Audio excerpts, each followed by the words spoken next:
Okay, so if we understand global infrastructure, we will understand how AWS are delivering its services to all of its users. Okay, if anyone has any question? No, sir. No, sir. Okay. So AWS global infrastructure, because AWS is a global cloud provider. It is not just available in India or in US. It is a global cloud provider. It is available in Russia. It is available in UK. It is available in South America, South Africa, Australia, New Zealand, and in almost across the world. AWS has infrastructure built around the world. What does it mean by infrastructure? Simply data centers. Okay, many data centers they have built around the world. AWS serves million active customers in more than 190 countries. So massive, बहुत बड़ा है. Okay, AWS maintains numerous geographic regions around the globe.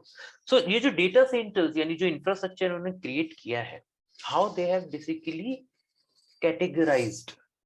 Okay, किस तरीके से उन्होंने geographical regions के accordingly data centers create करे हैं और कैसे वहां से आपको आपकी सर्विसेज डिलीवर होती हैं, we will understand next. So there are many geographic regions around the globe. One is the North America, another one is South Africa, Europe, Africa, Asia, Australia, right? So these all are the geographic regions around the globe. Why so? कल मैंने एक आपसे एक बात करी थी latency की, कि जितना दूर आप अपने सर्वर से होगे उतनी ही आपको जो रिस्पॉन्स आएगा वो स्लो आएगा.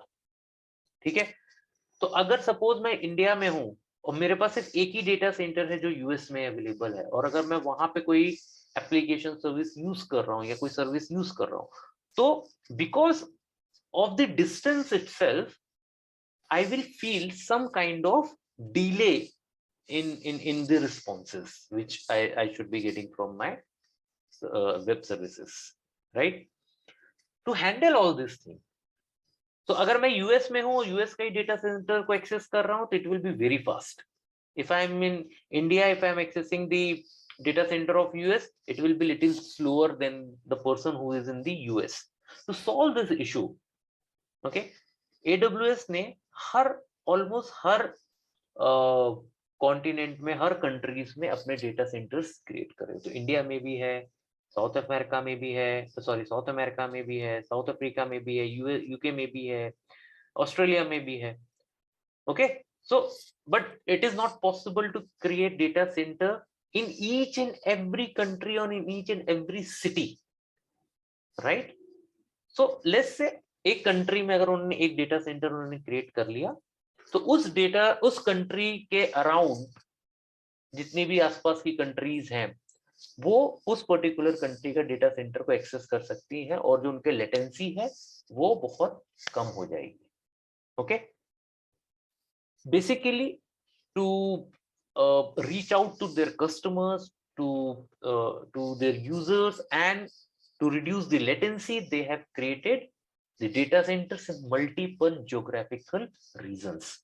तो ये जितने भी आप north America, south America, Europe, Africa, Asia, Australia, ये सब जियोग्राफिकल रीजन्स है. ओके, यहाँ पे आपका AWS का डेटा सेंटर्स अवेलेबल है. अब आगे देखते हैं. Through this global infrastructure, AWS is able to support this massive workload through its global cloud infrastructure, which consists of regions, okay, and availability zones.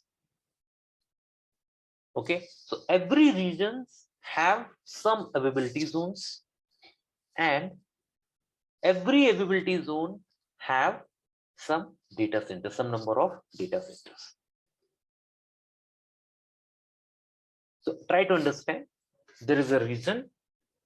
Inside the region there are number of availability zones, and in every availability zone there are number of data centers. Okay, why availability zones? What is the meaning of availability zones, right? एक reason में 9 data centres हो सकते हैं, कोई problem नहीं है, तो availability Jones क्यों बनाए, इसका क्या कॉन्सेप्ट है अवेलेबिलिटी जोन का? We will understand that as well, just give me some time. But you just need to understand, let's say there is a region which is in South Africa. Okay, तो reason को आप simply आप एक city से compare कर सकते हो. Okay, तो साउथ अफ्रीका में लेट्स से जोहान्सबर्ग करके एक सिटी है, so this will be your region in South Africa. Okay, in Johannesburg city there will be multiple availability zones. So let's say Johannesburg में एक एरिया है ABC, एक दूसरा area का नाम है XYZ और एक तीसरे एरिया का नाम है LMN. ओके, तो ये तीन आपके अवेलेबिलिटी जोन हो जाएंगे within that particular region और within that city. Okay, तो ये जो अवेलेबिलिटी जोन्स होंगे ये एक दूसरे से कम 20 से 50 किलोमीटर की डिस्टेंस पे होते हैं, याद रखिएगा इस चीज को. Availability zone in AWS they are at minimum they have the distance of 20 to 50 kilometers. इतना आपका दो अवेलेबिलिटी जोन के बीच में डिस्टेंस होता है. ओके, अब let's say for example Johannesburg में एक ABC करके एरिया है, उस एरिया के अंदर आपके मल्टीपल डेटा सेंटर्स हैं. Now you understand what the data center is, right? Data center is a kind of place, a building wherein you have the rack spaces, okay, and in the racks you have storage devices, you have servers, you have networking devices, you have routing devices, right? And all these racks and servers and storage, they are connected to each other through the network cables. Okay, so in every availability zone there are multiple data centers. ये जो data centers हैं, जितने भी data centers हैं, right, 2 3 4 5 10, we don't know the numbers right now, ये सब अलग अलग बिल्डिंग्स में होते हैं. एक ही बिल्डिंग में दो डेटा सेंटर्स नहीं होते हैं AWS के. तो AWS make sure, okay, AWS make sure that every data center is present in a different building. Okay, so there is a region. Under the region there are availability zones which are 20 to 50 kilometers apart, and under every availability zones you will find multiple data centers. Okay, और ये जो reason है, right, ये कितने number में है, कितने regions available है AWS की, कितने अवेलेबिलिटी जोन है, ये हम आगे देखेंगे. But right now just try to understand कि एक रीजन जो होता है वो एक, आप उसको कंपेयर कर सकते हैं सिटी से. तो सिटी एक रीजन है, उस रीजन के अंदर एक या एक से ज्यादा अवेलेबिलिटी जोन्स हो सकते हैं, सॉरी 2 या 2 से ज्यादा अवेलेबिलिटी जोन्स होते हैं, और हर एक अवेलेबिलिटी जोन में एक या एक से ज्यादा डेटा सेंटर्स होते हैं. तो at the very minimum you have the data centers. Data centers are categorized or it is combined into availability zones. In any region there are multiple availability zones. So in availability zone को बना के मिला के एक reason बनता है, और ये रीजन एक बेसिकली सिटी से आप कंपेयर कर सकते हैं. Okay, let's go ahead.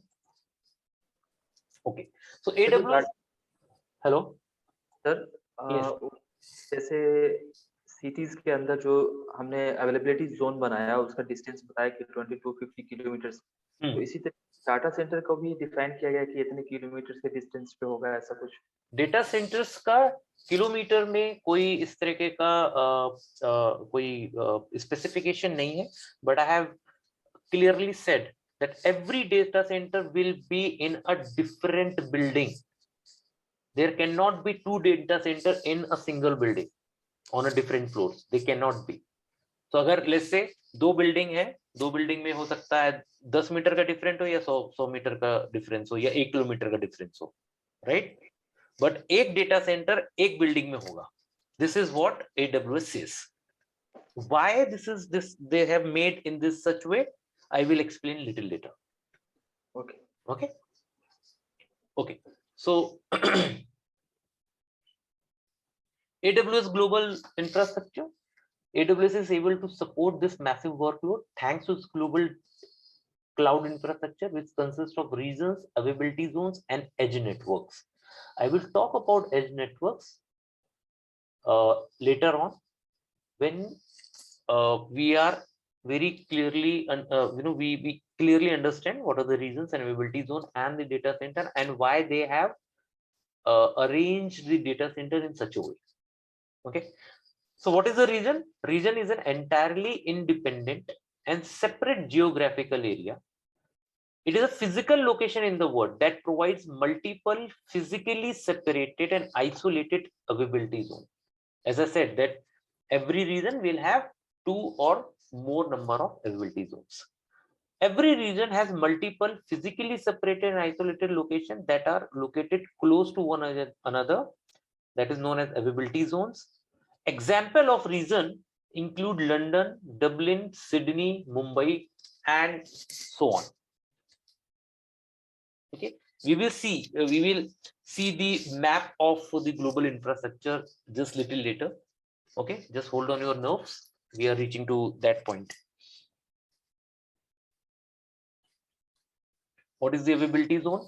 Availability zone is merely a physical data center or collection of the data center. So एक availability zone या तो एक data center हो सकता है या फिर multiple data center भी हो सकते हैं. So data center is normally where the actual compute, storage, network and database resources are hosted. As I said that in the racks, आपका compute devices, storage devices, servers, network, databases, all these resources are hosted. Okay, every data center has their separate power, networking, connectivity, and houses separate facilities to reduce the chances of two zones failing simultaneously. Okay, I will make this thing clear in next slide. Okay, no two availability zones share a data center. तो अगर एक कोई single data center है, वो दो availability zone में नहीं हो सकता, वो एक availability zone का ही part होगा. Okay. However, the data centers within a particular availability zones are connected to each other over redundant low latency private network links. जितने भी data centers हैं आपके within a particular availability zone, they are connected to each other over redundant low latency private network links, or at bare minimum these are connected through the fiber optics network cables. Okay. Likewise, all availability zones in a region are linked by highly resilient and very low latency private fiber optic connections for communication. Okay, I will show you what I'm trying to say. So, what is a data center? Data center is a physical facility that houses hundreds of computer systems, network devices, and storage appliances. You can run your application in 2 or more data centers to achieve high availability. So if there is an outage in one of the data centers, you still have other servers running in another data center. क्यों इतने data center एक region में हम create कर रहे हैं? First, because users are very high. So हमको multiple data centers चाहिए हैं, because एक data center हो सकता है हम एक region के जो users हम उनको सर्विस ना दे पाए. दूसरा रीजन होता है मल्टीपल डेटा सेंटर्स होने का, इन केस अगर आपका एक data center for some region down हो जाता है. What meaning of down? उसकी अवेलेबिलिटी नहीं है. हो सकता है वहां पे अर्थक्वेक आ जाए, हो सकता है वहाँ इलेक्ट्रिसिटी का प्रॉब्लम हो जाए, हो सकता है वहाँ पे कोई ऐसा नेचुरल कैलेमिटी हो जाए जिसकी वजह से वो डेटा सेंटर अपनी सर्विसेज आप तक नहीं प्रोवाइड कर सकता, यानी you can not access your data, your services on that particular data center. Okay. If that kind of situation arises, AWS had made sure that your data and the services will be available to you through the another data center. Okay. That is why this is where you will understand the actual meaning of high availability. तो अगर एक data centre पे आपका data store है या एक data centre पे आपने EC2 मशीन क्रिएट करी हुई है, बट फॉर सम रीजन वो वहां पे डाउन हो जाता है, आपको एक्सेस नहीं होता उस डेटा सेंटर का, तो AWS will make sure that you have a copy of your storage, copy of your data and the copy of your EC2 machine available on another data center. From there you can access those services in case of your main or primary data center is not available. And AWS has done this to make your services highly available. Okay, so not necessarily ये एक data centre पे copy करता है, ये AWS decide करता है कि उसको मल्टीपल डेटा सेंटर्स यूज करके आपका डेटा मल्टीपल डेटा सेंटर पे या आपकी जो सर्विसेज है EC2 मशीन है वो मल्टीपल डेटा सेंटर पे क्रिएट करके उसको रखनी है. Okay, so you can run your application in 2 or more data centers to achieve high availability. So if there is an outage in one of the data centers, you still have other servers running in another data center. Okay. Data center has thousands of servers. At its core, the AWS global infrastructure utilizes multiple data centers and group them into the availability zones, regions, and edge locations. Right? So AWS uses multiple data centers. ये जितने भी आप ये यहाँ पे racks देख रहे हो ये सब अलग अलग डेटा सेंटर्स हैं, और इन जितने भी डेटा सेंटर्स हैं इनको ग्रुप किया जाता है अवेलेबिलिटी जोन्स में, एंड अवेलेबिलिटी जोन को ग्रुप किया जाता है रीजन्स में. Okay, and edge network is something different which you will understand little later. Okay, so let's say if I give you the example of Mumbai region. Okay, so in Mumbai there is a availability zone which is in Andheri East. So just for your just for the example, I do not know whether in Mumbai availability zone is in Andheri East or not, because AWS हमको ये नहीं बताता है कि उनका Mumbai reason में availability Jones कहाँ पे या डेटा सेंटर उनके कहाँ पे है. अमेजर हमको सिर्फ इतना बताता है कि मुंबई उनका एक रीजन है जहां पे उनके अवेलेबिलिटी जोन्स और डेटा सेंटर्स हैं. So I am just giving you an example. Availability zone आपका let's say for example Andheri East में. सो इस अवेलेबिलिटी जोन में एक या एक से ज्यादा data centre in different buildings में अवेलेबल होंगे. Okay, in the same way there will be availability zone in Colaba and there may be another availability zone in Vashi. Okay, so आप यहाँ पे आप देखोगे कि ये जो तीनों availability zone है इनके बीच का जो distance है वो 20 to 50 किलोमीटर्स का है. so, अंधेरी ईस्ट और कोलाबा में अराउंड 40 किलोमीटर्स का डिफरेंस है. अंधेरी ईस्ट और वाशी में करीब 40-50 किलोमीटर्स का डिस्टेंस है. उसी तरह कोलाबा और वाशी में भी अराउंड 30-40 किलोमीटर्स का डिफरेंस है.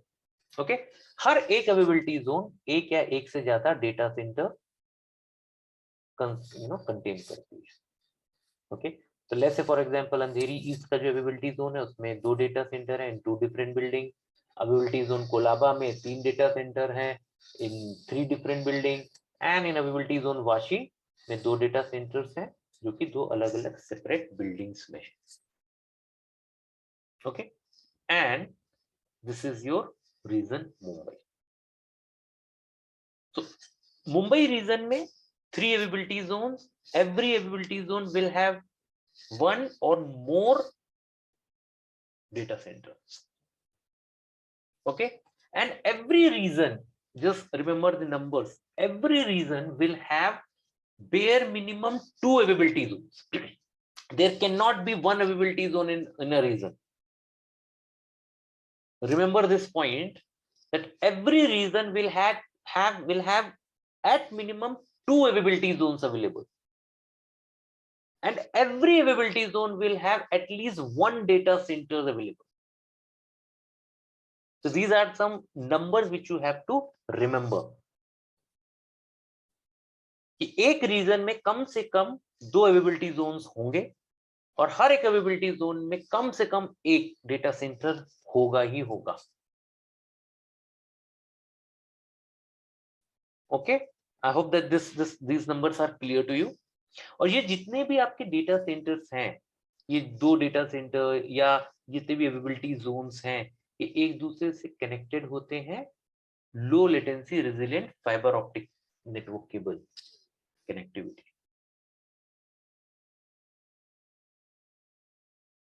I hope that this is clear. Yes, sir. Okay. Now let us understand what is the use of the availability zone. Okay. So हमने data center, multiple data centers क्यों होते हैं, इसको हमने समझ लिया है, right? Because of the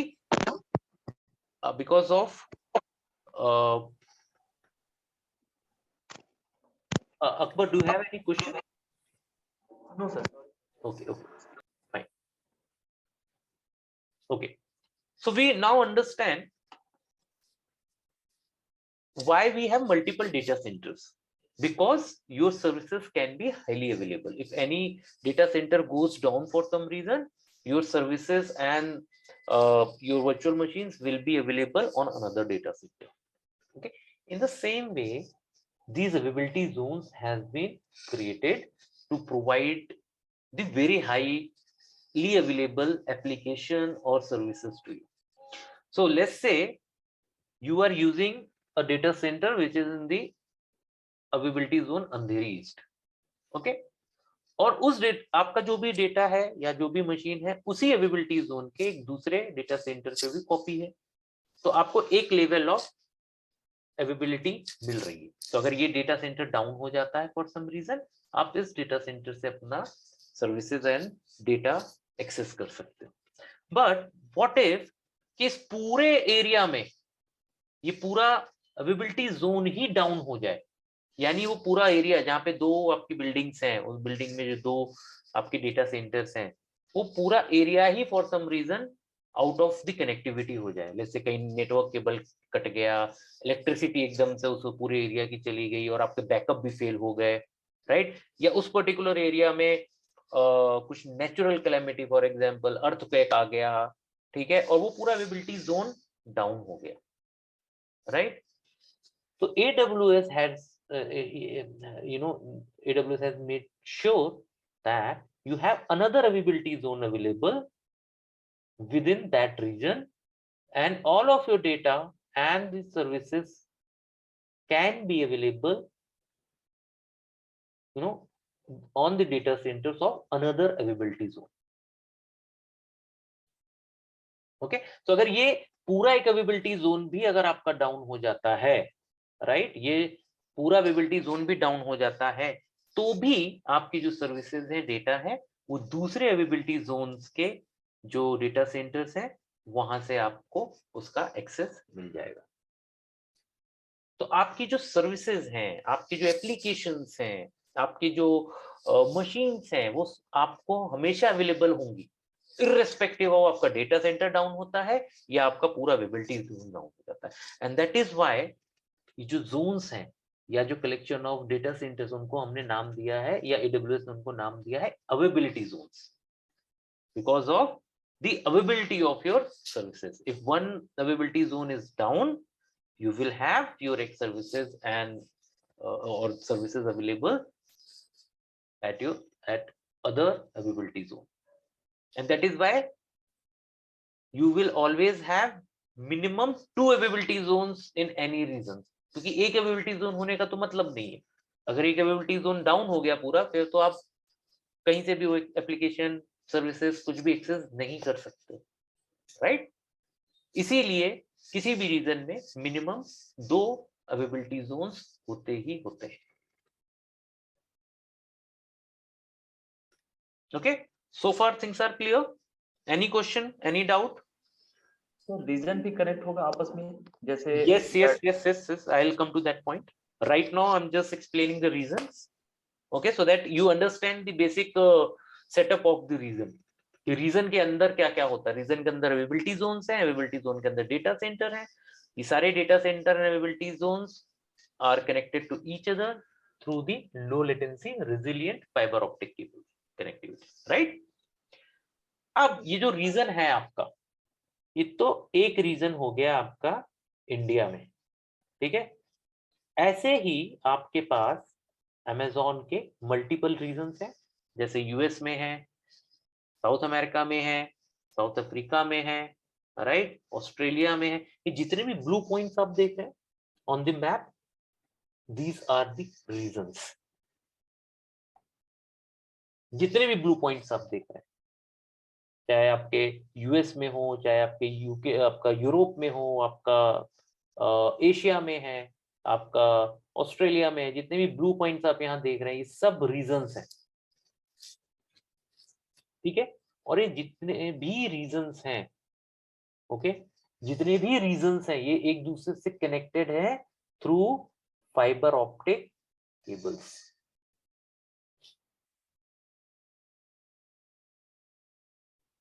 ये जो फाइबर ऑप्टिक केबल्स हैं, ये आपका लैंड के थ्रू हैं, लेट डाउन है, या जैसे कॉन्टिनेंट यूएस एंड यूरोप के बीच में जो कनेक्टिविटी है, उसको जो कनेक्ट किया है फाइबर ऑप्टिक केबल, वो आपका जो ओशन है उसके अंदर लेट डाउन है। तो ये जितने भी रीजन्स हैं वो एक दूसरे से कनेक्टेड है through these fibre optic cables. So if I talk about Mumbai region is connected to Middle East region and the European region. Through the European region, it has the connectivity to US region, to South America region, to Australia region, to Asia Pacific regions, multiple regions। आपका Singapore में है, आपका Japan में है, south Korea में है, right? China में है, इंडिया में है, राइट? तो जितने भी रीजन्स आप यहाँ देख रहे हैं, सब एक दूसरे से कनेक्टेड है through fibre optic cables. So it is a very very big mesh of connections। Okay, ये बहुत बड़ा ग्लोबल इंफ्रास्ट्रक्चर AWS ने क्रिएट किया है just to provide the services to its customers. Okay, now the question of how many reasons? Right now there are around 25 reasons. Now it is 26. Okay, there are 26 reasons available, यानी 26 शहरों में उनके data centres हैं, और उन 26 शहरों में उनके पास 81 अवेलेबिलिटी जोन्स आज की डेट में available. Minimum of 2 availability zone in each and every region, and it may go to 3 availability zone, 4 availability zone, 5 availability zone, up to 6 availability zone in a region. So US में जो आपका north Virginia reason है, उसमें 6 availability zones है। जो आपका Mumbai reason है, इसमें 3 अवेलेबिलिटी जोन्स है। Okay, so it depends where how many availability zones it will have in any region, but bare minimum it will have 2 availability zone in every region. So कितने number हो गए reason के? Reason आपके 26 regions हैं and 81 availability Jones आज की date में AWS के अवेलेबल है। And if you look at a little down, there are 230 plus edge networks location. Okay, ये जो आप मुंबई यहाँ के अलावा ये जो आप पॉइंट्स देख रहे हैं, blue points, these are the edge network and these are also connected through the fiber optic cables. Okay, we will talk about edge network later. Okay, but right now we are trying to understand the reasons and the availability zone. Okay, So the overall global infrastructure is called the private network backbone between all AWS regions. इसको हम private network bone भी कहते हैं, because it is ये AWS का private network है, इसको कोई और एक्सेस नहीं कर सकता है, कोई और आई मीन AWS का जो यूजर्स हैं उसके अलावा कोई और इसको, ये जो नेटवर्क केबल्स हैं या जो रीजन्स हैं, अवेलेबिलिटी जोन्स हैं, इनको कोई और एक्सेस नहीं कर सकता है। जस्ट फॉर योर इंफॉर्मेशन, जैसा AWS ने ग्लोबल इंफ्रास्ट्रक्चर अपना क्रिएट किया है, वैसे ही in the same way Microsoft Azure ने भी क्रिएट किया है, गूगल क्लाउड प्लेटफॉर्म ने भी क्रिएट किया है, IBM के रैक स्पेस ने भी क्रिएट किया है, एंड डिजिटल ओशन बहुत बड़ा प्लेयर है क्लाउड कंप्यूटिंग में, उसने भी क्रिएट कर रखा है, एंड नाउअडेज अलीबाबा का cloud computing platform is also coming up. Alibaba is also creating this kind of global infrastructure across the world. Okay, so this is the global infrastructure. Using this global infrastructure, AWS is able to provide the services to million of its customers. Okay, any questions so far?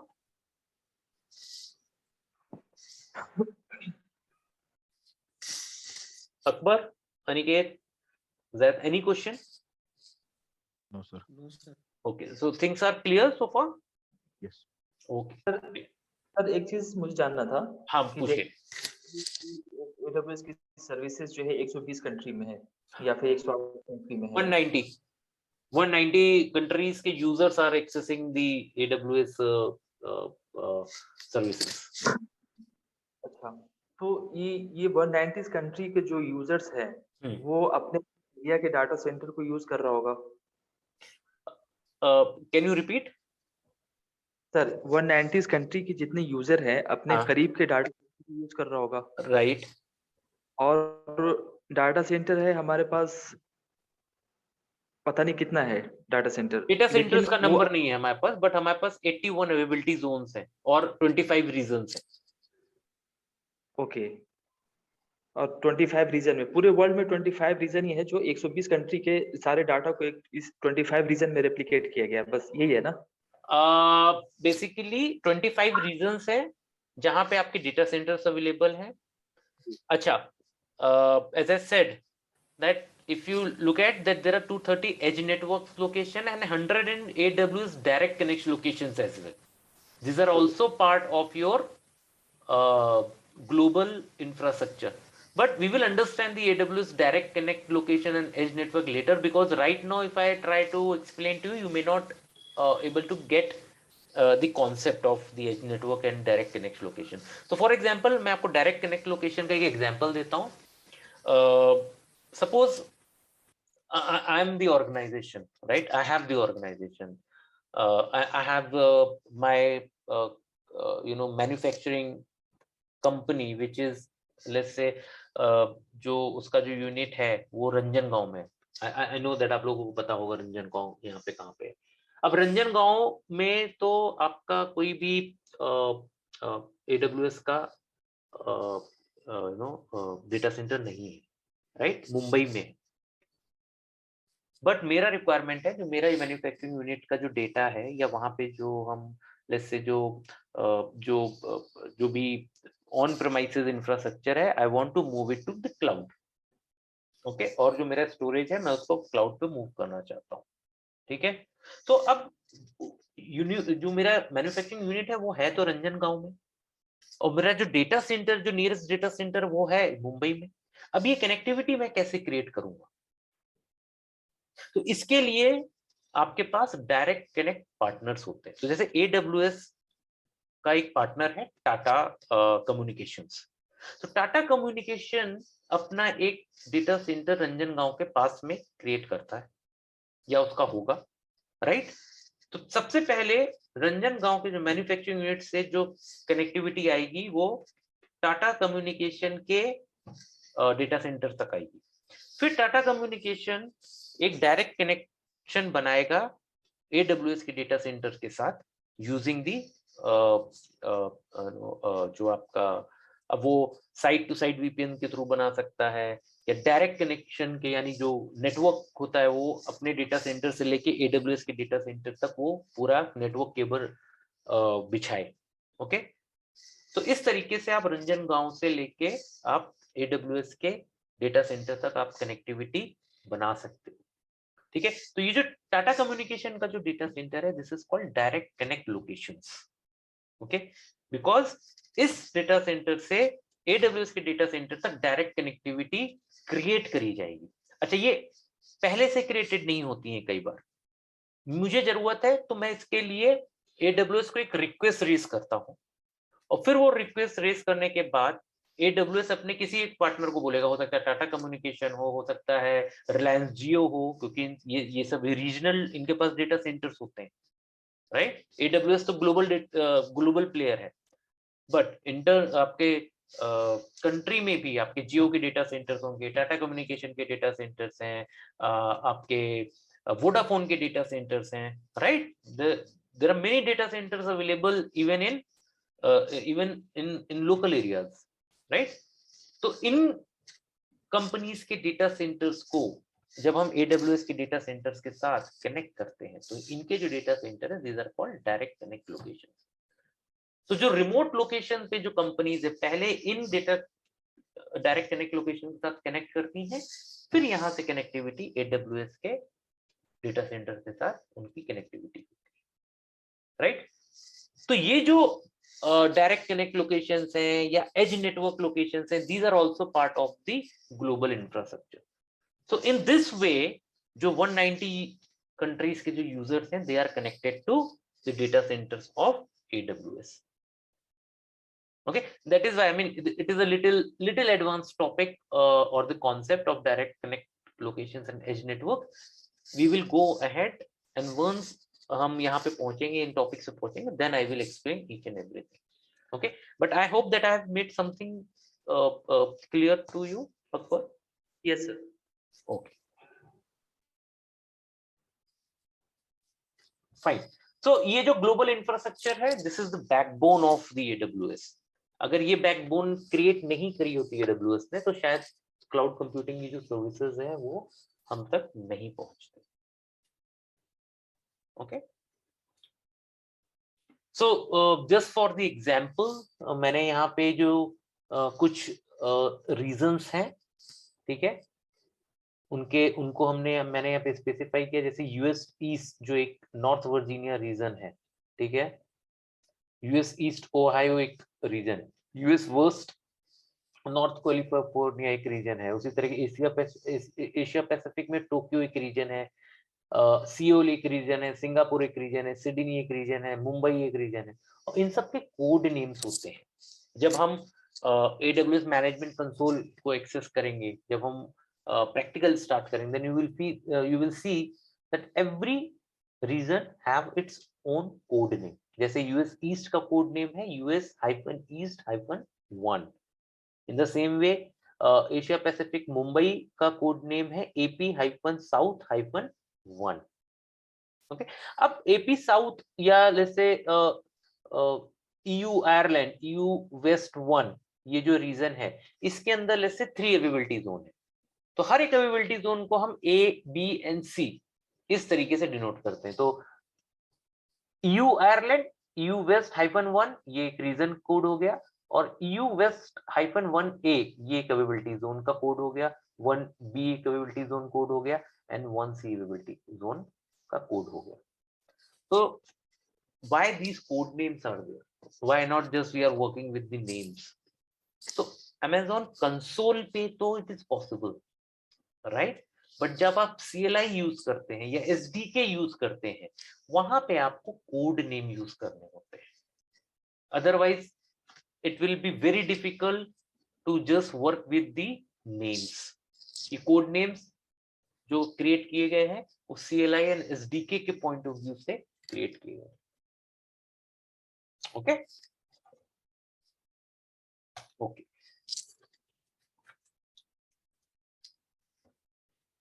Okay, तो जैसा कि मैंने बोला, आपके पास एक reason है,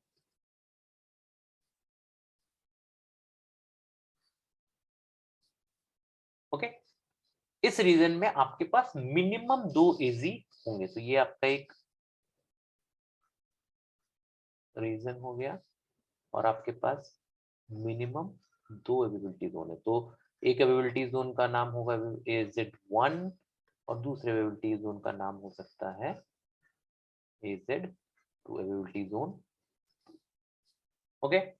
अब इसके अंदर डेटा सेंटर्स है, so we will not go in the depth of the data centre कि AWS किस तरीके से आपका डेटा सेंटर्स पे डेटा स्टोर करता है।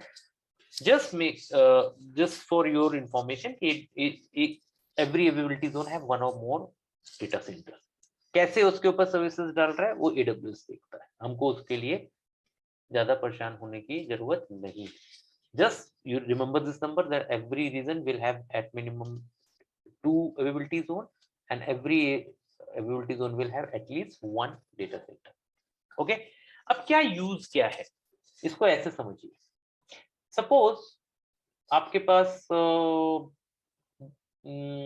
फॉर एग्जाम्पल netflix.com एक एप्लीकेशन है, ओके।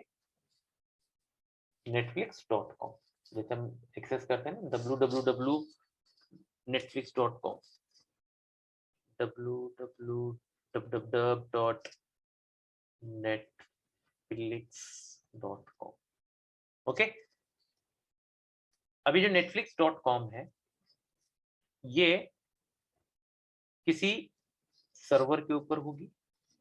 अब लेट्स से वो सर्वर का जो आईपी है वो 172.116.16.16, ओके।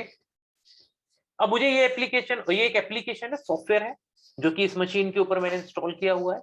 लेट्स से मैं AWS के किसी डेटा सेंटर के ऊपर ये मशीन क्रिएट कर रहा हूँ, ये मेरी एक VM है जो मैंने क्रिएट करी, ओके। सो मैंने क्या किया, यहाँ पे एक मशीन क्रिएट करी, ओके। ये एक मेरी EC2 मशीन, ठीक है। इसके ऊपर मैंने एक वेब सर्वर इंस्टॉल किया। वेब सर्वर आपका अपाचे हो सकता है, आपका IIS हो सकता है। अच्छा, ये जो मैं भी आपको बता रहा हूँ, I will give you the example that how to deploy the application. Application क्या होती है, उसको कैसे डिप्लॉय करते हैं, उसको कैसे URL पे कैसे उसका URL सेट करते हैं, कौन से पोर्ट पे एक्सेस होती है, सारी चीजें हम कल देखेंगे। Right now just try to understand, okay. तो एक EC2 मशीन है या वर्चुअल मशीन है, उसको मैंने एक वेब सर्वर इंस्टॉल किया है। ये जो वेब सर्वर है, ओके, ये मेरा एक और मैंने EC2 मशीन बनाई है जिसके ऊपर मेरी एप्लीकेशन इंस्टॉल्ड है, ओके। तो एक जो वेब सर्वर जब भी कोई www.netflix.com को एक्सेस करता है, ठीक है, DNS रिजॉल्व होता है इस आईपी के ऊपर। ये जो आईपी है ये इस वेब सर्वर का आईपी है, ओके। तो जैसे ही कोई www.netflix.com को एंट्री करता है तो जो रिक्वेस्ट आती है वो यहाँ पे आती है, ओके। हो सकता है 80 पोर्ट पे वो एप्लीकेशन एक्सेस। अब यहाँ से वो एक रिक्वेस्ट फॉरवर्ड करेगा एप्लीकेशन को, ओके। एप्लीकेशन जो है उसके पास अपना खुद को एक डेटाबेस होगा। If you understand what the database is, it can be any database, it can be Oracle database, it can be MySQL database, right? It can be any database, okay? जो आपका डेटा स्टोर होता है, जो आपका user ID है, जो password है, वो इस डेटाबेस में ही स्टोर होता है, राइट? तो जैसे ही अगर आपने netflix.com को एक्सेस किया तो वहां पे यूजर आईडी का पेज आया, तो वहां पे यूजर आईडी एंड पासवर्ड डालते हो, वो पहले इस डेटाबेस के अगेंस्ट ऑथेंटिकेट होता है, यहाँ पे स्टोर है। जैसे ही आप पासवर्ड डालोगे, गलत पासवर्ड डालोगे तो वो कहाँ से मैच करेगा, इस डेटाबेस से, ओके। अगर वो उस डेटाबेस में और जो आपने पासवर्ड डाला है वो दोनों मैच करेगा तो ही आपको आगे फॉरवर्ड करता है, तभी आप उसका जो अंदर का जो यूजर इंटरफेस है वो आप देख सकते हो, अदरवाइज नहीं, ठीक है। तो ये एक आपका एक आर्किटेक्चर हो गया एप्लीकेशन का, ओके। अब सपोज फॉर सम रीजन अगर AZ1 डाउन हो जाता है तो आप www.netflix.com पे जैसे एंट्री करोगे, it will show you that application is not available, which is not good, right. netflix.com के तो कितने सारे यूजर्स हैं, अगर वो ये सर्वर अगर 10 मिनट के लिए भी डाउन हो गया तो कितने सारे यूजर्स अफेक्ट हो जाएंगे। एंड सपोज ये जो एप्लीकेशन है ये irctc.com है, which is your railway ticket booking platform, right? अगर ये डाउन हो गया तो सोचिए क्या होगा, कितनी सारी टिकट बुकिंग्स रुक जाएंगी, कि ट्रेनों के जो शेड्यूल है वो बिगड़ सकते हैं, राइट।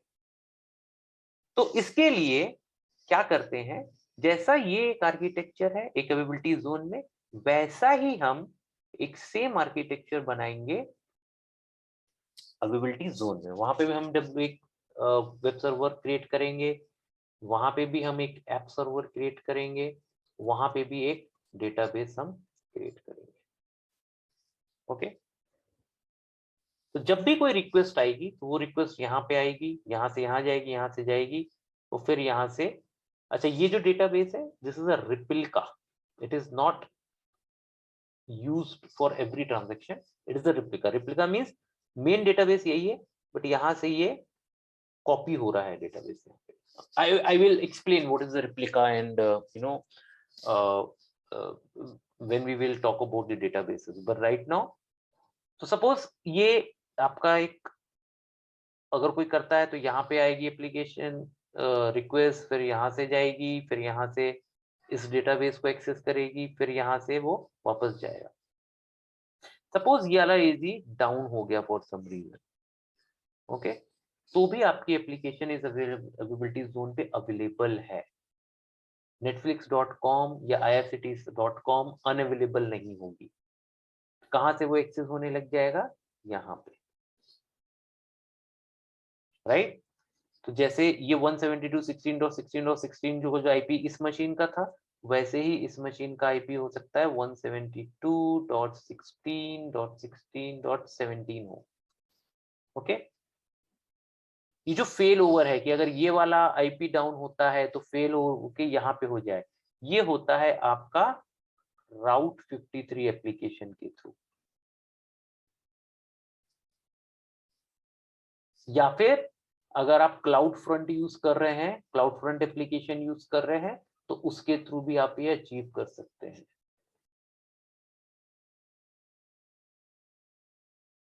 राइट। अदरवाइज अगर आप एक ELB यानी इलास्टिक लोड बैलेंसर यूज कर रहे हैं तो भी ये पॉसिबल है फेल ओवर का, कि अगर ये वाला अवेलेबिलिटी जोन डाउन हो गया तो आप कहां पे इस वाले जो आईपी है इसके ऊपर सारी रिक्वेस्ट फॉरवर्ड कर दो, ये आप यूज अचीव कर सकते हो ELB के थ्रू भी, but we will understand all this. तो आपकी जो एप्लीकेशन है netflix.com या irctc.com, it will not be affected, it will not be unavailable in case of your server on this particular availability zone goes down। अगर ये down होता है तो भी आपका जो एप्लीकेशन है वो इस अवेलेबिलिटी जोन के जो आपने सेटअप किया हुआ है वहां से ये आपको अवेलेबल हो जाएगा। And this is what the highly available architecture is. So this architecture is known as highly available architecture. So as a solution architect, it is one of your responsibility to provide the highly available architecture. और ये आपको architecture create करके अपने clients को या अपनी company को, या फिर अगर आप ये पूरे किसी कंपनी का इंफ्रास्ट्रक्चर अगर आप मेंटेन कर रहे हो, तो you will have to create this kind of highly available architecture, so that अगर उस कंपनी की जो एप्लीकेशन है they should never go down, they should never be unavailable, they should always be available, and you will have to create this kind of resilient and the highly available architecture. We will understand in more detail that what is the highly available architecture, okay, in upcoming lectures. But so far, this is what the meaning of highly available architecture. Okay, तो highly available architecture को achieve करने के लिए आपके पास availability zones हैं. Using the availability zones, you can achieve highly available architecture. Okay, there is something called region fallback as well. Okay, अगर आपका एक पूरा रीजन भी डाउन हो जाता है ना, तो भी आप दूसरे रीजन से वहां के अवेलेबिलिटी जोन से आप अपनी एप्लीकेशन एक्सेस करा सकते हो, उसको अवेलेबल कर सकते हो, right? We will understand that as well. That is also be known as the very high available architecture, but that will come under the what you say data recovery or data what you call disaster recovery management. Okay, we will understand that as well कि आप multiple reasons में अपनी applications कैसे highly available बना सकते. So I hope that so far the things are clear. Okay, if you have any question, please ask. No sir. Hello sir. Yes, Akbar. hello, हाँ जैद बोलो ना. सर ये रेप्लिका अमेज़न खुद बनाता है क्या हमें बनाना पड़ता है? नहीं, रेप्लिका आपको बनाना पड़ेगा. अच्छा. Okay, we will understand how to create these replicas. क्या होती हैं ये replicas? Okay, कैसे हम इनको बनाते हैं? See, not everything is done by AWS automatically for you. Okay, you have to do some kind of arrangement. So in case of failover, okay, you fall back on your what you say जो आपका fallback system है वो use होने लग जाए. So we will understand that how you can create this kind of architecture. There are some services which are automatically available in case of failover, and there are some services for which you will have to make arrangement so that if any service goes down, your application will be accessible through the fallback systems. I hope that this is clear there.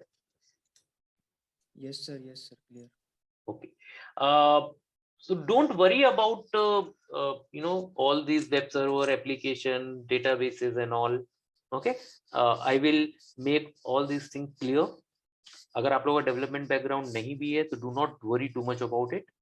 Okay, you just need to focus on कि AWS जो services हैं उनका use क्या है और highly available architecture को हम कैसे क्रिएट करते हैं, कहाँ पे ये सर्विसेज यूज होंगी, उन सर्विसेज का यूसेज क्या है, कॉन्फ़िगरेशंस क्या है, राइट?